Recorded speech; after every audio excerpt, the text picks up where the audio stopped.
Welcome back, everyone, to another episode of Obnoxiously Pleasant. I'm Hanan. I'm Lena. And she always says that so begrudgingly. Yeah, It's fine. I hate that. Honestly, I think it's cute. I love it. Obviously, I'm in an abusive relationship here because she makes me do this, even though I hate it every single time. I mean, I just think it's nice for people to know who we are. I guess. Whatever. Anyways, Okay. So we have a fun episode for you guys today. It's an episode about nothing. Exactly. Because Like we have no just- plan whatsoever. We're It's just okay. we're just gonna talk. We're just gonna talk. We're gonna hang out and Yeah. talk with you guys, like we always do, and talk with each other too. So first, I want to talk about some cool things that we received in the mail. Some Yes. very cool gifts. Well, my gift, first of all, from Lena, is this. Yes. And Lena can probably put in like a little. I should have. You know what? You can probably Here. see it against the black, like really nicely. Yes. But if you guys watch prior clips, you'll have seen me wearing it. I love this necklace. It's really cute. It's in the shape of the map. Oh my god, I can't talk. It's shaped like Palestine on the Yes. map. And it's really cute because it is a stone from Jerusalem, and the business is called Jerusalem Stone. Jerusalem Yeah, Stone, they're on which is- Instagram. They're really cool. They're really nice. They have I just think different- it's- they have different options, but this was my favorite because I had one and I like wore different it designs. one time, And then I was like, why Hanan- didn't you get me one? Like, what the hell? But whatever. So I it's got fine. it for her on her birthday. Yeah, it was really cute. So I loved it. But they're on Instagram. They're called Jerusalem Stone. I'll put their link in the description. And they're so responsive, so nice, so quick. It's so just cool. professional. And again, Yeah. you're supporting a And small business. Palestinian-owned, yeah. Palestinian-owned small business. And it's so like different and authentic. Like I have so many. I think it's different- cool. Yeah, I have so many different like Palestine map stuff. I wish but I this wasn't is wearing different. white so you I guys know. could see it, but I it is know. such a cool little, and it's very nice. Like when you hold it in your hand, it's a very like well constructed Yeah. piece of jewelry. Yeah. So I really liked it. But she wanted to wear, and I wanted to wear the sweatshirt because we also got these from another Palestinian-owned business on Instagram. They're called Ibn Gaza. Yeah, Okay. Ibn Gaza is like son of Gaza. Yeah. I really, really, really love this. Like the detail is so cute, and look at the little Yes, flower on yes. the arm. And me being the person who loves black, Yeah. I got this one, and then on the back, I'll put a says- picture. It has a barcode. Oh, that's really nice. Yeah. That says made in Palestine. Yeah, so it's very really cute. nice. I'll put a picture so you guys can see the back. I love when we get stuff like this. Yeah, and the thing is, like, you can custom order. Like, if Yeah. you like a certain style, but you want to add something to it, they let you do that as well. You just let them know, and they'll Which do I it think for is you. super cool. Yeah. I love that. I love supporting any small business. And then this business also, Ibn Gaza, a lot of their profits go to the people of Gaza, Which and is they amazing. have the different campaigns, and they have videos of Yeah. how they're helping on their Instagram page. That's very cool. So they show you exactly where the money's going. So it's a really cool. That's awesome. Really I love cool that. place. And Yeah. it's a really nice sweatshirt. Like Yeah, it's check 'em not out. it's not a heavyweight sweatshirt, which No, I it's personally perfect. enjoy. It's You like light. heavyweight sweatshirt? I don't. Oh yeah, me neither. I said it's not a Yeah, heavyweight yeah. sweatshirt, which I personally enjoy. Like not light- a heavy. yeah, yeah. Like I like a lightweight sweatshirt. Yeah, me too. So a heavyweight sweatshirt. I like both. It's just we are not in the season yet Yeah. for heavyweight, so this is like perfect for those chilly like. Yeah, fall but they nights. have T-shirts and everything and long sleeve. You can customize. Yeah. yeah, So that's cool. yeah. But Anything yeah, else? no, I just wanted to make sure that we gave these guys shout out. Yeah, like, for props. sure. Like For it's sure. it's really really cute, and I'm so glad that we got to wear it today. Lena was like, "No, maybe not yet." I was like, "No, why not? Like it's cool. We got new outfits." It's like 80 degrees outside. Who cares? It's 70 degrees in here. Anyway, what's been going on with you? Nothing. I've just been really busy as usual. Hanan, we were supposed to record last week, but Hanan canceled on me. I had to. I know. I had like a million meetings that I did not schedule for as usual, but yeah, it was fine. Yeah. Did you watch the Emmys? I did not watch. The I did not Emmys. watch the Emmys either because like I'm so done with celebrity culture in general. But on my social media feed, I was very happy and very To see pleased yeah. that there was a lot of representation. There was. People speaking out. Mm-hmm. I think her name is Hannah Einbinder. What's her name? I don't know. Einbinder? I have no she's, idea. Guys, I'm Einbinder. so out of the loop. Hannah Einbinder. She won an Emmy for her show Hacks. It's on HBO. Did you see that show? No. Yeah, it's a good show. It's a Guys, fun I don't show. even watch TV. I mean, I only watch TV when she tells me like, "Oh, you should watch something" or whatever. But I don't. mean, Hacks really, has been on for a few years. I have no yeah. idea. Anyway, she won. She got up there. She said, "Fuck ICE, free Palestine," and then that wasn't just the end of it. Afterwards, we know when they speak to Yeah. the reporters, she went on and answered her answer to a question was very what's the word? Informative and very well put together, and I appreciated that. You know, That's cool. And it was really It was nice. It was nice to see. And then Javier Bardem. Yeah. Bardem, am I saying that correctly? Yeah, Javier Bardem. Yeah, Bardem. Yeah. Okay, Hanan would know how to pronounce. He had his keffiyeh on, so that was nice. I like that. It was, no, look, it's very nice to see. I mean, listen, I looked up. I'm like, where is it at? It's on CBS, and I'm like, I'm not adding another. Like, I don't have Paramount Plus. I don't know. I'm like, I'm not paying for I this honestly shit. never pay attention to what any celebrity says anymore. I'm over all of Yeah, them. me too. That's why I didn't care. I'm like, whatever. I'm not paying $12.99 to see this shit. Yeah, the only time I pay any attention to celebrity anything if it's like a scandal. Is that terrible? Does that make me a bad person? No, you're human. I'm just like, oh my god, a scandal, yes. Yeah, But I mean, other and than then speaking of celebrities, that piece of shit, what's his name, Jerry Seinfeld, who I never found funny. Like my original feelings about him I've been right. Like, he's such a piece of shit. He said he likened people who say Free Palestine to the KKK. Did you know about that? No. You didn't hear about this? No. Yes. This asshole. When did he say this? Like, it was all over the news last week. Oh, I don't know. Yeah, Hanan is clearly in her own little world. I'm in my own little bubble, and there are certain things that I choose to consume. And Lena and I were just talking about this. There are certain things that I choose to consume, and other things that I'm just like, whatever. I don't have time. He said I literally do not have the brain capacity for this. He said it, and he's like, they're so annoying. They're like the KKK. Like, how is saying Free Palestine like the KKK? He's such a piece of shit. God, I can't stand his Zionist. What I have been like consuming lately and on Instagram specifically, because I do a lot of Instagram and TikTok. So there is this one woman that I follow, and I love her. So you know how I always say, like, I love people who do it like for the art, for the culture, for people. So she is Syrian British, right? Born and raised in England, in London, of Syrian heritage. And I love what her Instagram page is dedicated to. It's dedicated to the beauty of the Arabic language, but also to just the beauty of her country. What's her name? Maybe I saw her name is the page is called In Arabic We Say. I had talked to you about this before. Yeah. Okay, her name is Yamin. Okay. And so she is. So I've gone back and forth with her on Instagram a lot. I really wanted to have her on here, but her schedule is crazy because she does all this craft stuff and she sells it, and she's also a ceramicist. Like, she makes ceramics. Okay. So she made me a custom birthday gift for my sister-in-law, who's like one of my best friends. Okay. And it was beautiful. And you could tell she made it with like so much love in it. So she made it herself. She made it herself. Okay, She's the one nice. who like throws the ceramic, like she throws the pottery. But I love what her page is dedicated to, because I feel like that's another country, Syria, that's beautiful, that we don't. People like, it's almost like people don't really talk about it. They don't know that the country is still going through like a struggle and strife, and I think people know. I think people know. But I love I love the way that she is approaching this. Okay, but what's the saying that you got for your? What's the Arabic saying that you picked for your? Oh, so for the one that I got for my sister-in-law. So my sister-in-law's name is Yasmin. So I got her 2 cups. One cup says Hubbu Hanan. Okay. Okay, and the other one says Fullu Yasmin. Okay, do you want to translate that? So that's a lot of work. And somebody made a comment about how the fact that I'm a slow translator. Yes. Like, whatever, who cares? But Hubb and Hanan means like love and affection, right? And my name is Hanan, so, play on words. And then Fullu Yasmin are just 2 types of flowers. So Yasmin is a flower. And her name is Yasmin. And her name is that's Yasmin. Really nice. So it's cute. It was a cute little, it was a cute little custom gift. And I actually discovered this woman because she came up in my Instagram feed. I follow a lot of different pages that have a lot to do with like the Arabic language and the beauty of the Arabic language. So she has a whole bunch of postcards. Like, it's a book of postcards called In Arabic We Say, where she takes her own pictures, and then she takes something in Arabic and she translates it into English on the little postcard. Okay. But it's just the cutest little concept. I've seen you followed her. I follow her. I see some of the stuff when I'm going through it's just the cutest thing. And so it's like, if you ever want to buy something cute and like handmade or whatever, she's an awesome person. She's such a pleasure to deal with. Okay. She's so pleasant. Okay. And I just bought I don't want to ruin it. I just bought a housewarming gift for a friend who is Syrian, and she custom makes those cups too. They're coffee cups, like the little Turkish coffee cups or Arabic coffee cups. Yeah. And it's the cutest little thing. And so I think it's just the like a very thoughtful, Okay. But I love what her whole thing stands. She gets so much hate online, by the way. Why? People are just rude.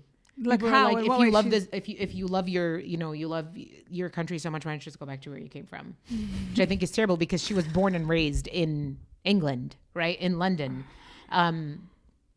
Yeah, but she gets a lot of hate around the concept of the project that she works on. Which I think it's like so fucking racist. Like, it is. People are racist. Because if somebody was doing this like in Spanish or in Italian, it would be like so fucking romanticized, right? But because it's Arabic, it's not. Well, there's the whole racism thing. I mean, I don't. But you know what I mean?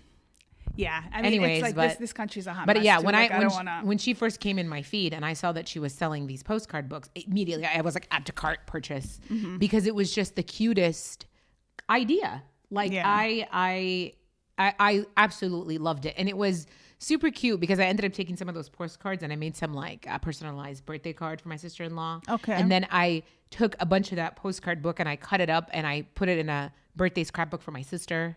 So it was really cute. I loved it. You have time to do all this with all of your jobs that you have, the 100 jobs that you have? Yeah. Okay. I better get a good freaking birthday gift. I got you an amazing birthday gift last year that you never wear. I mean, I'll try it out again. It's in my closet somewhere. Guys, I got her a knitted crocheted sweater that has two watermelons. Do I look like someone who wears crocheted stuff, Hanan? You know what? That's your problem. It's so cute. It's so elegant. Not even elegant. It's so cozy. The whole concept was that you could throw it over a set of sweats and it like completes the look. Khalas, I'll have to check it out again. And you do it for the culture. Dude, it's so cute because it is black and white and it has the two like crocheted watermelons on the pockets. It is, and the folks who make this, right? They make it custom order. Like they only make it when you ask for it. Okay, now you're trying to make me feel bad. Yes, I'm trying to make you feel bad because I put so much effort into getting that made. Khalas, I'll have to go back into my closet when I go back home today and check it out. Anyway, she was just like, I want to talk about, because you mentioned racism, I want to talk about one thing, and I'm not going to get into the topics or like get deep into this topic, but like, have you in the past week, have you noticed, because I have high school friends that I really think I need to like get off my Facebook. That's probably true. Have you come across any of that on your feeds? Like no. People like commenting certain things or posting certain memes that you're like, how am I like friends with this person? No, thankfully, no. I think I cleared that up a long time ago. I think I didn't realize. I really think like, I cleared they're that up coming a long time out ago. of like they're coming like I don't know, like I didn't realize these people hold these views. It's crazy. Yeah, no, I'm so thankful I cleared those people out a long time ago. Yeah, but I made a comment today to one of them. I was trying to be like, But why, Linda? No, because I like this person, like that's the thing. Like, how could you, like, you just get shocked sometimes. And I don't want to get into whatever the topic is. I don't want to touch that shit. Okay. But my point is, how could, like you get shocked. Like you went to school with these people. As much as I want to say, yes, I get shocked. I'm like, no, people are so dumb. There are so many stupid people in the world today. And the last, I don't even know how many years has completely proven that. So I am no longer shocked by how ignorant people are. I'll leave it at that. Yeah. It's crazy. Anything, what else? So it's time for you to clear that up. Guys, I really need to do a Costco order. See, I can't get her to concentrate. Like concentrate. I am concentrating. I just gave you a very like exciting thing, like 5 minutes about like the things that I've been enjoying doing with my life lately. Anyway, what are you making for dinner today? Really? So you're upset about my Costco order, but you're asking me about dinner? I mean, since you want to order something from Costco, obviously you're preparing dinner. No. It's not for dinner. Okay. Because like we were talking about how we're always like responsible for dinner and we don't want to be responsible for dinner. I don't want to be responsible for dinner. But I made a very like Egyptian dinner last night, you guys. What'd you make? Very Egyptian dinner. And it all stemmed from, I opened up my freezer and I had frozen mumbar in my freezer. What is that? Mumbar is literally the innards of a sheep or cow, usually cow, that have been cleaned and stuffed with a spiced rice. Oh, right? It's like masarin. Palestinians call it masarin. We call it mumbar. That's it. And then it's you like boil it and then you flash fry it. So it's super crispy. It's delicious. It's amazing. So I was like, oh, let me make this mumbar. All I have to do is stick it in the air fryer because I get it from this phenomenal lady. Your kids eat it? Absolutely. Oh, wow. Yeah, absolutely. No, I don't eat that stuff. Yeah, that's you. I don't. We eat everything. No. So I did that, and then I was like, what goes really well with mumbar? I was like, you know what? Mulukhiyah. Mulukhiyah goes really well with mumbar. But the mulukhiyah is separate. Yeah, you cook it. Okay, obviously. Okay. And then I was like, you know what would be like complete this like phenomenal like street food trifecta is if I have a kibda sandwich, like kibda skandarani, Alexandrian style liver sandwiches. So that's what we had for dinner yesterday, and And the kids loved it. Wow, really? The kids, my husband and my nephew came over to eat with us too. That's okay. Shocking. Like I could No, never why? get away with that at my. I mean, I don't even eat that. Yeah, no, we I eat, don't we eat eat that. that. We're like we're fine. Yeah. Even my younger son, who's like a very picky eater, he was like, "Oh, this is delicious." He's not a picky eater. Does he know what it is? Absolutely. Okay, We don't lie to good. him. Okay. He's 10. Good. He's old. Khalas. Yeah. Kibir. Like, You don't lie to him, huh? no. That's good. No. We're just like, but there are things that he's tried before that he doesn't like. Like he doesn't like eggplants. He's really tried. Yeah, my kids. My husband's always trying to get them to eat. He's like, it's so good, and I'm just like, just give it up. It is good. They're but not like, gonna I eat get it. Sometimes people just don't like certain things, and I get that. So Yeah. he just does not like eggplants, and he's really weird about tomatoes too. Like he doesn't mind tomato sauce. It's just the raw tomatoes that he just can't get with it. I don't know what it is. My son loves tomatoes, but he has to remove the seeds. No, he just doesn't like tomatoes at all. At all. I don't know what it is, but Yeah. Back to like non-food related discussions. Did you see who's gonna buy TikTok now? no. But you're the one who asked me about food, by the way. Okay. I'm just saying, let's move on to the next topic. I'm trying to keep the conversation going. Who? They're all buying TikTok? Zionists. The people buying TikTok. They're all Zionists. And we're going to have our own TikTok, apparently. What does that mean? The U.S. is going to have its yeah, own. that I would have 100% guessed. Okay. Is true. There goes that platform. I mean, it's been gone. I know. It's since been January. gone since they hired the former IDF lady. It's not. It's just since the whole thing happened in January. Oh yeah, when they took us offline for like a day and then brought us back, like they changed everything. Yeah. No, but it's just so like depressing. I'm like, can someone come up with another platform? Because like I can't deal with this anymore. So like, as much as I want to say like, yes, someone can come up with another platform. The problem is there is one, but there's no like I think people. There's one. I forgot what it's called. Let me see. It's here. Go ahead. Finish what you were gonna say. What was the It's called Upscrolled, but it only has like 4,700 followers on Instagram right now. So I think they're just starting. Maybe. Yeah. So I think the interesting thing is when you look at sort of social media platforms and what they do and what they're geared towards and all of that stuff, I think it's interesting to say like, can somebody come up with something like this? Absolutely, somebody can come up with something like this. The problem is that how long is that thing going to live before somebody just rips it out from under your feet and buys it for you for, how many ever millions of dollars. It's right? it's not even about the money or the business. No, but the problem it's is about controlling people. Yes, okay? absolutely. It's about controlling people and controlling the narrative. Okay. And these people who are pro-Zionist, who are, they were really upset. It's been obvious from day one. They were just like upset at how the algorithm, they were saying it's pushing pro-Palestine stuff. But like, that's the reality. You can't fake. We've reached a time. I'm sorry.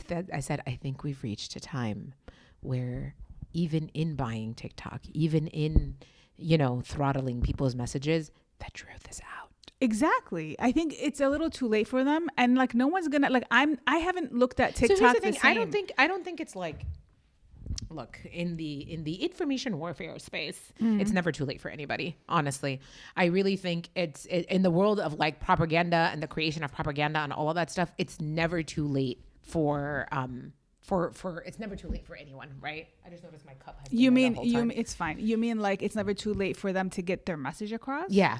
For either side, by the way, it's never too late. But I think this time, and here's the difference, right? If I was to look at this from like just like the information sharing online, right? Okay.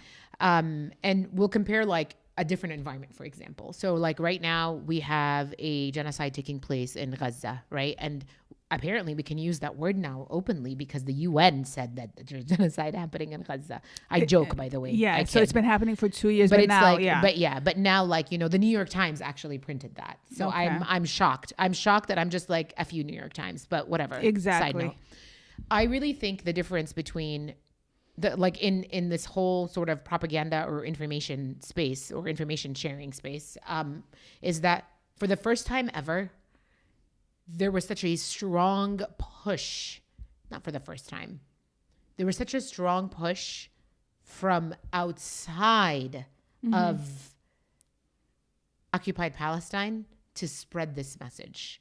And you noticed it because look, there's always been like the cool phenomenon about Palestine in general, when you look at it compared to other places, is citizen journalism. What I like to refer to as citizen journalism has always been active, right? You can tell me if I'm wrong. This is, again, my own 2 cents. If you think I'm wrong, that's totally fine. You can keep scrolling. But citizen journalism has always been active. I think this time around, the push of information and pushing it out to not just like diaspora Palestinians, but beyond that, and having those folks push out the messages in their circles where maybe they weren't actively doing that before. I really think that's where the shift was. Does that make sense? So like having somebody, for example, like Mohammed Hadid, right? Mohammed Hadid is like a real estate tycoon here in the United States, right? And outside of the US. And he owns a caviar company. And he's like super famous for his like super luxe lifestyle on Instagram and just in real life. Mohammed Hadid, I think this go around, he was always very proud of his Palestinian heritage. I'm never going to take that away from him, obviously. I think he's one of the few people at his level and who has that much to lose, who's like, I don't care, I'm going to say what I want to anyway. I think having somebody like Mohammed Hadid at his level push things out in his little, echelon of society, however you say that word, I think that's where things became a little bit different this time. Does that make sense? But I think, because that's why we've had this discussion and before. I also think having people before I finish, diaspora Palestinians who have a voice or who've been using their voice. So I look at like Mohammed Hadid's daughter, right? Alaa Hadid. And then I look at somebody like an author, Jinan Matari, who I like, she's also lives in the US somewhere. She's awesome, by the way. I think having those people kind of join forces as this movement was taking shape and really pushing out these messages. And what they did was, they were taking these social media posts from other places, putting it together, pushing it out, and then, collaborating on these messages with other people. I really think that changes a message's reach, right? I understand, but it's not just the ones you mentioned are all Palestinian, right? But I think it's bigger than that, and I think we've had this discussion. What I'm saying, but what I said in the beginning, it's not just diaspora Palestinians. It's beyond that, because what ends up happening is people who are in those positions open the eyes of people who may not have ever had any, exposure to something like this, except for having somebody like Mohammed Hadid, who's Palestinian, be their friend or something like that, or a business partner. And then you're like, wait a minute. Yeah.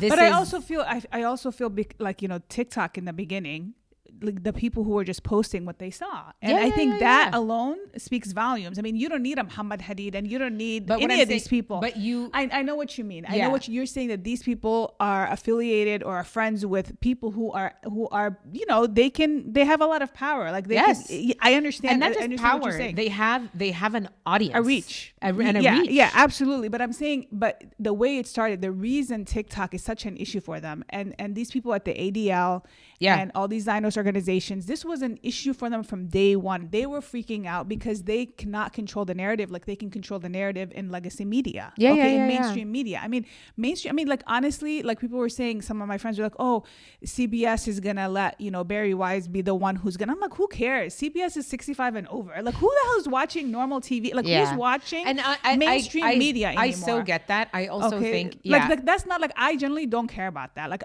because I don't think, like, I don't get my news from that. I don't get my news from these from these people, and I think that's a lost cause. I don't care. Like, that's not gonna.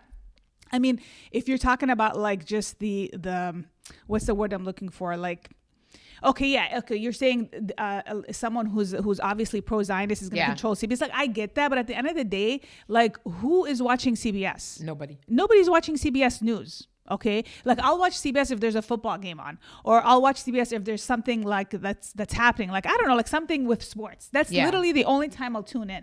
Okay, but I'm not going to tune in for the news. And that's the problem with legacy media. More and more people, like right now, I spend most of my time watching YouTube, independent media. Like, I don't want to go off on a tangent, but legacy media is no longer relevant. I agree. People are getting their news from independent sources. 100%. Like on YouTube, I'm constantly watching that. And then you watch this stuff, and I'm not, like, usually I watch stuff that I agree with, but in the past couple of weeks, I'm like, let me see. Yeah, you watch other things. You watch other things. And like, when you're watching this stuff and when you're in it and you're consuming this stuff, it makes you feel like the world is falling apart. The world is falling apart. It kind of is. And then when I talk to other people, like coworkers, friends, whatever, and who aren't in tune with that, it's just like, oh, yeah, like it's just me. They're a whole different world. But like, I think, like, going back to the TikTok thing, this is why they want to control it. It's so obvious. Yeah. They want a certain narrative because they feel like this is where most people are. Because all of us, whether you're 13 years old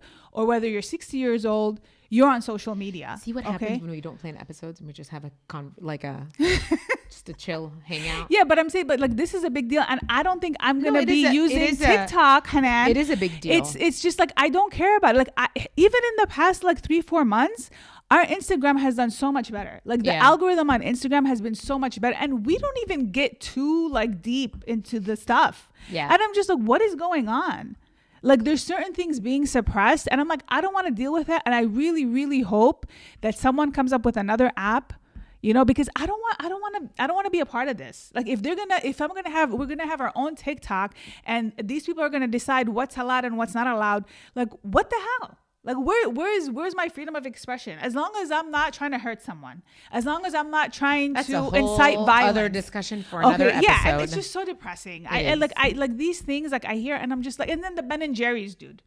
Like, this guy, they just like mesquine. Like, they just like pushed him away. He's like, I can't deal with this anymore. Yeah, that was great. That I did see. Like, what is going on? Like, this poor guy, his entire life, he's dedicated to, you know, supporting the community, for, you know, speaking up about, like, you know, human rights. To ice cream. To just good ice cream. It's good ice cream. And I'm just like, yeah, I mean, what's the word? Like, they wore him down. Yeah, like, I can't do this anymore. They wore him down. They're just like, you know what? They chipped away at him so slowly that it's one of those things that they're like, we're not going to get rid of you. We're going to make you like leave on your own. That's so sad. And that's what happened. That's so sad. Like, it's his goddamn company, man. I know. Like, he can decide if he wants to sell in certain places or not. He's not going to decide. You know, it's so sad. And that's what I was saying earlier about, like, whatever, like another thing, another social media app. Like, that's it. At some point, money talks, and when money talks and people sell stuff, you don't have rights to things anymore. And it's not money talks, they just want to control the narrative. Let's be clear. That's what I'm saying. Money talks. They use their money. Okay. Yeah, money talks. Of course, money talks. Yeah, okay, I see what you mean. But like, it's all about controlling the narrative. This whole Palestine thing and controlling the masses. But it's everywhere. By the way, it's not just the Palestine thing. It's everywhere. In every topic. It's not just Palestine. Yeah, obviously not. It's not just that. It's for anything. You know, just like keep dumbing down the masses. Like, pretty much. That's it. Anyways, what else? That's it. I'm done.